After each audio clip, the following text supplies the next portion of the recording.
I lived across the street from the park, actually, on 110th, up in Manhattan. We who lived in Schaumburg looked at Central Park as our backyard. That Wednesday night, it was Easter vacation. Kids, we could hang out a little later because there was no school till Monday. And I seen a group of kids entering the park. At the time, I followed. Coming out of Kennedy Fried Chicken, Yusuf came my way and asked me about hanging out with him, and that was it. You go from hanging out with friends, thinking that you're going to go skateboarding in the park or walk around the lake, to mayhem.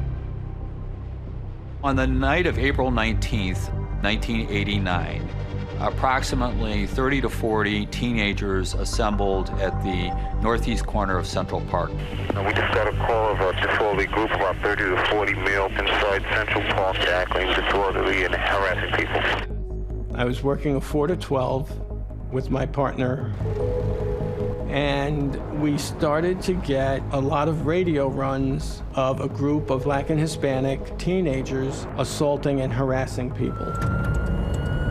Pick up of an assault at 102 and East Drive in Central Park. It's a roving band. Basically, we took over that whole park. We just walked down the street and just beat people up.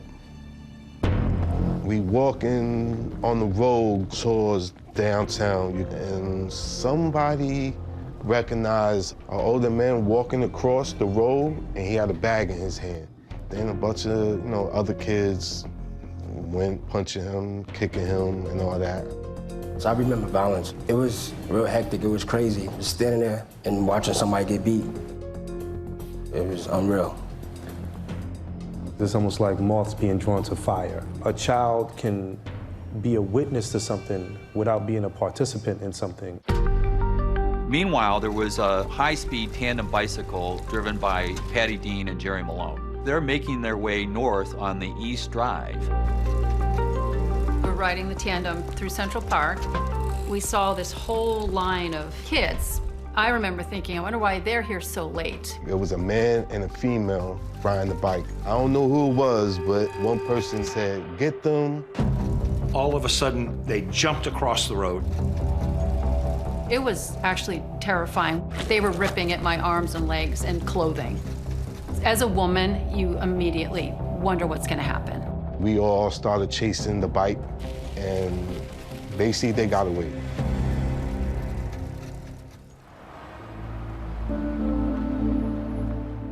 I would run to the park, usually entering at the 84th Street entrance just by the Metropolitan Museum of Art. I would go to the 102nd Street cross drive that would go from the east drive of the park over to the west drive of the park.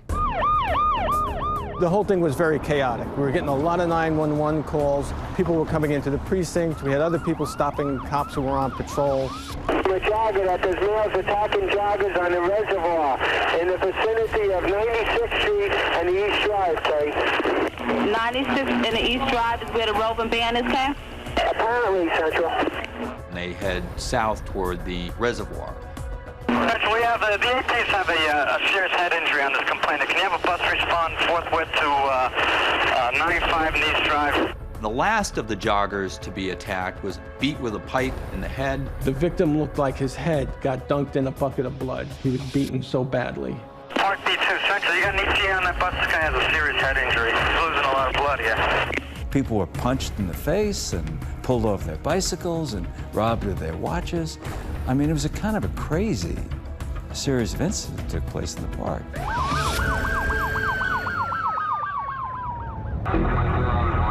The calls kept coming in. So we canvassed the area. We pulled out of the park at, I think, 100th Street and Central Park West. And boom, there they are. There's a group of about 20 or 30 of them. Once we came out of the park here, we saw them across the street. So what we did was we pulled over right over here at the curb. Everybody's just started running. They're chasing a large group over there, about 30 to 40 people. There's a big foot chase. There's a couple of cars come, scooters. When it was all said and done, we had 5 kids.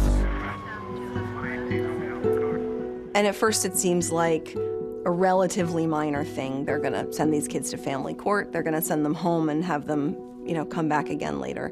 And then this woman is found in the park, covered in blood, near death. On that night, a little bit before midnight, a woman's body was found about 50 feet down from this area where I'm standing right here. This is the 102nd Street cross path. There were 2 guys making their way from the west side to the east side. They thought it was a man's body, and then they heard moaning.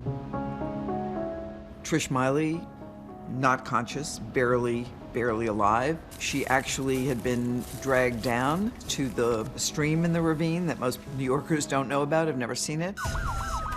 An ambulance was called, took a while to get into the wooded area. The discovery of Trish Mealy lying in a ravine changes everything. And the word we got back from the hospital was that she was in extremely critical condition and good possibility that she would die.